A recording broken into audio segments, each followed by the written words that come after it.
Hari itu langit Jakarta tampak kelabu. Asap tipis menggantung di udara seolah memberi pertanda buruk. Jalan-jalan utama yang biasanya ramai oleh kendaraan kini dipenuhi ribuan orang yang berteriak, mengibarkan poster, dan menyalakan flare merah yang mengubah udara menjadi sesak. Mereka datang dari berbagai penjuru, sebagian besar pengemudi ojek online, mahasiswa, buruh pabrik, hingga pedagang kecil yang marah karena harga kebutuhan pokok kian melambung. Sejak beredar video seorang pengemudi ojek bernama Afan Kurniawan yang tewas setelah terlindas kendaraan taktis, amarah rakyat meledak tak terbendung. Semua orang merasa bahwa tragedi itu bukan sekadar kecelakaan, melainkan simbol dari betapa rakyat kecil sering ditindas dan dikesampingkan. Suara klakson, teriakan, dan dentuman gas air mata bercampur menjadi satu, menciptakan pemandangan yang tak ubahnya medan perang di jantung ibu kota.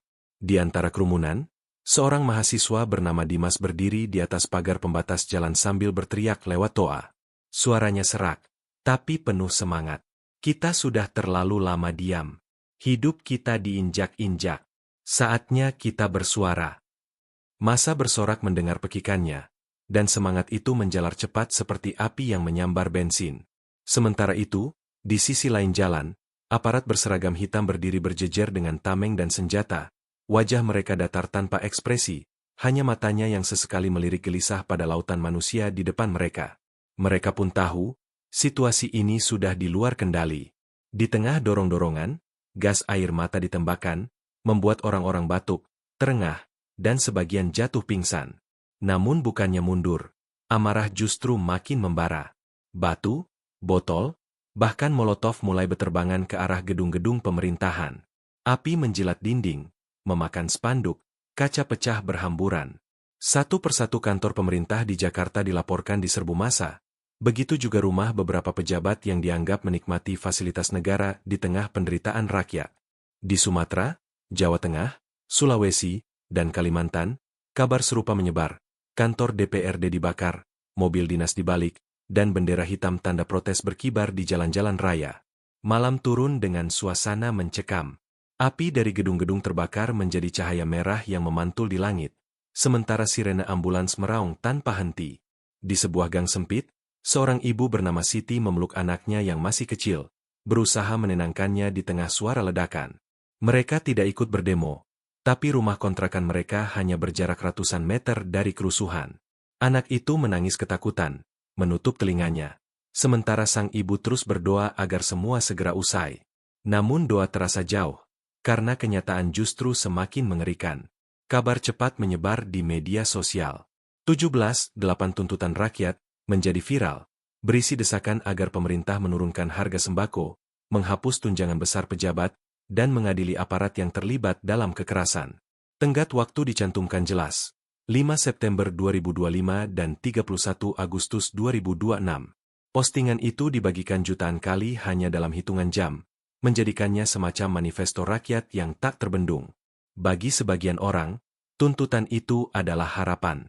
Bagi pejabat, itu adalah ancaman nyata. Presiden akhirnya muncul di layar televisi nasional. Dengan wajah tegang ia mengumumkan pencabutan sebagian fasilitas anggota DPR serta larangan perjalanan luar negeri untuk sementara. Namun kalimat berikutnya membuat banyak orang semakin marah.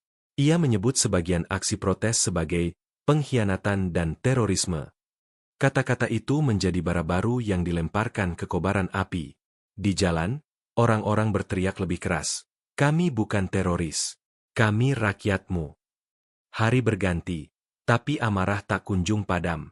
Pusat kota berubah menjadi kawasan terlarang. Jalan protokol dipenuhi barikade, toko-toko tutup, kaca gedung pencakar langit ditempeli papan kayu demi mencegah penjarahan.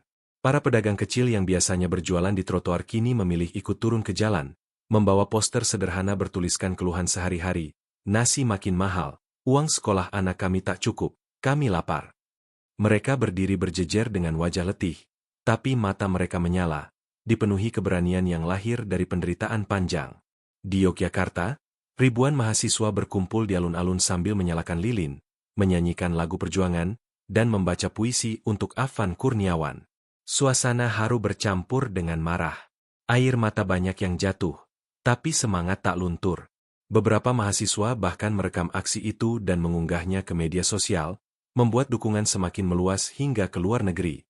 Berita tentang Indonesia trending di berbagai portal dunia, menampilkan gambar gedung DPR terbakar, massa yang marah, dan aparat bersenjata berat berjaga dengan wajah tegang. Namun, di balik ramaian itu, ada pula suara-suara yang mulai takut. Sebagian warga biasa khawatir kerusuhan ini akan menghancurkan kehidupan mereka sepenuhnya.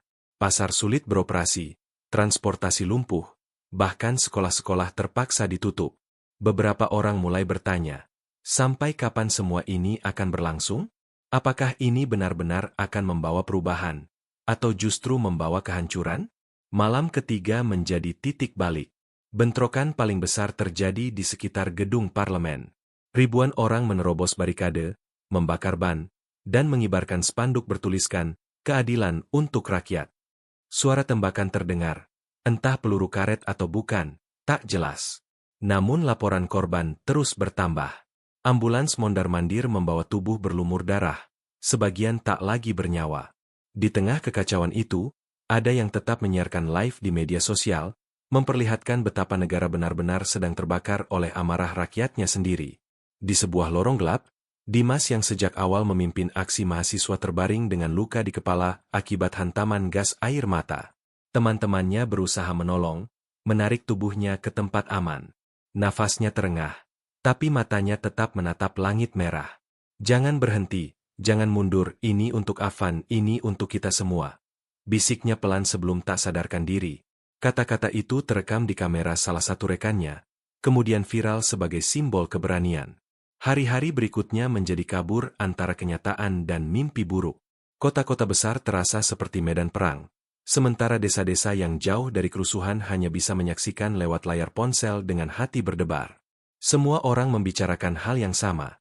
Apakah ini awal dari perubahan besar, atau awal dari kehancuran bangsa? Dan di tengah semua itu, poster bertuliskan 17/8 tuntutan rakyat terus muncul di setiap dinding, setiap gang, setiap status media sosial. Seperti sebuah janji yang harus dipenuhi, atau bom waktu yang siap meledak kapan saja.